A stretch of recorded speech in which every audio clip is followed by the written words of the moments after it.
how do you know who somebody really is that you're hiring, right? Man, a lot of people, they look great, they're great on paper, great attitude, great personality, and then later on you find out you were deceived. So how the heck can you plan ahead, right? You know, what frustrates me is when you go to these restaurants or you go to these other businesses, you see these awesome employees, and you're like, man, how come I can never find somebody like this? You almost want to slip them your business card, like, dude, come work for me. So today, I'm gonna go ahead and walk you through the 4 types of employees and which one you should be looking out for next. All right, so with employees, it all comes down to two things you wanna look at.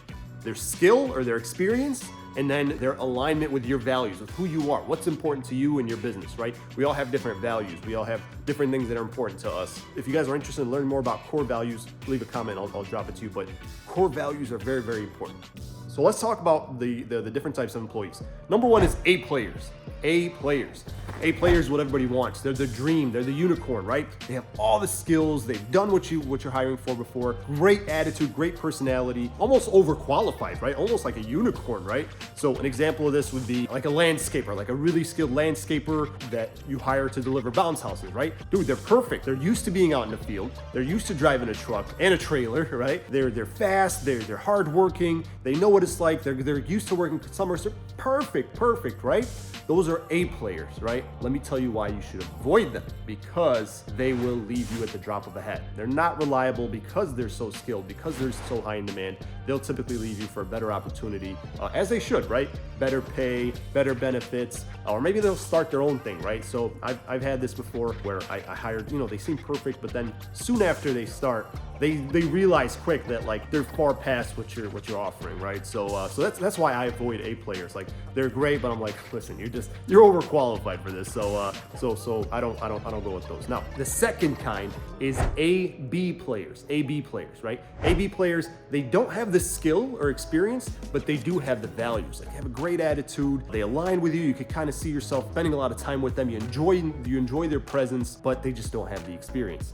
Now, these are my favorite people to hire, and I've had the most success with these because they are teachable, right? An example of this would be like a high school student or a college kid that doesn't have experience. They haven't worked much, but they have really good grades and they're in sports, because that tells me that they're responsible, right? Because you need them to show up, right?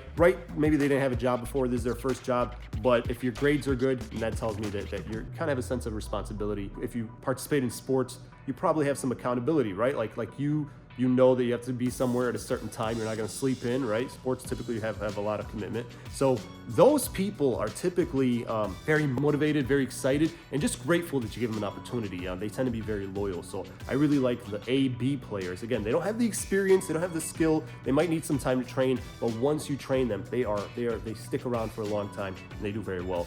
All of my best hires have been AB players. AB players. Those are great. All right. Okay, before we go on, I need you to do something for me. So if any of this has been helpful, before we go on, go ahead and please like the video, subscribe, and hit that bell. That just encourages me to make more content like this. Please go ahead and take a second to do that, and you're awesome. Now let's look at the other side, right? They do have the skill, they do have the experience, but something's just off about them, right? Like, they got like an attitude problem. They kind of negative. They kind of talk about their old boss, or like, yeah, the last place I worked, they didn't know what they were doing, or yeah, it was just toxic, it was just drama.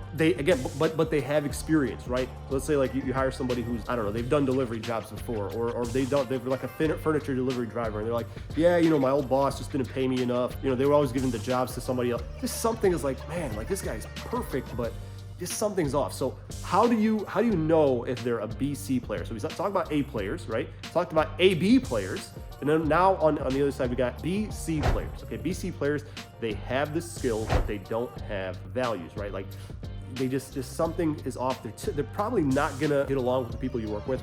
So my trick for this, my big tip for this, is ask yourself this question: Can you see yourself spending 8 hours a day with this person? If you're like, Tariq, I don't do 8, I don't care. Can you see yourself working with this person in a truck for a whole day, every day, 5 days a week? If the answer is no, then there you go. If you don't want to put up with that person, don't let your team put up with that person. Don't let anybody else put up with that person. Your customers put up with that person.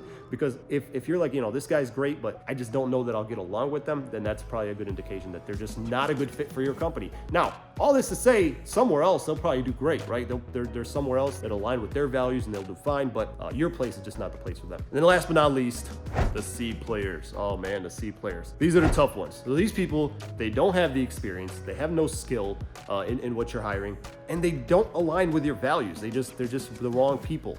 So they should be pretty easy to spot and just not hire, right? Wrong. Could it be more wrong? Why would you even consider hiring somebody like that who doesn't have any experience and also doesn't align with your values?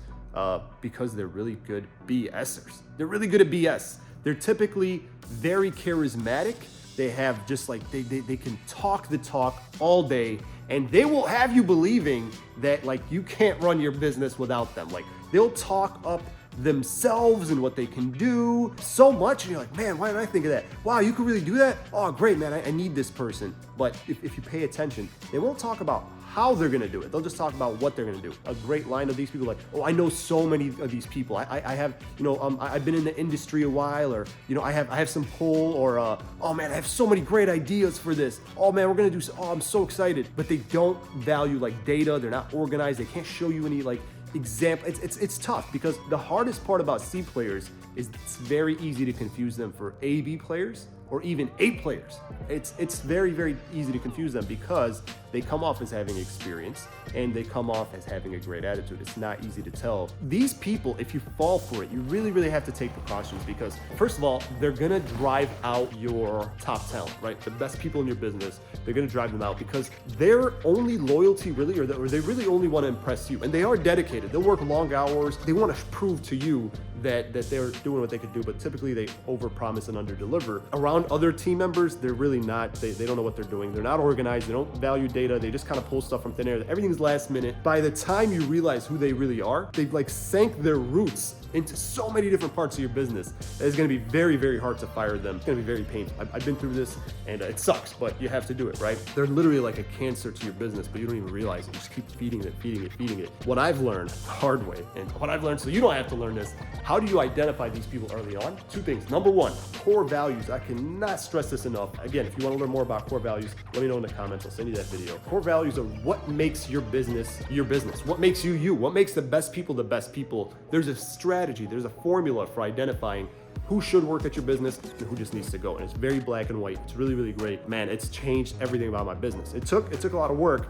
and it was hard because I really had to leave some of those C players and transition them out of my business, even though they were a big part of my business. They just had to go. And to find out early on, like I said, you need to know your core values, because once you have your core values, it becomes black and white. It becomes very, very easy to point out like this person is a C player. They do not belong here. But the other part, if you have not hired them yet, a really, really good way to find out who's a C player and who's really got the experience is to ask them to demonstrate their experience, right?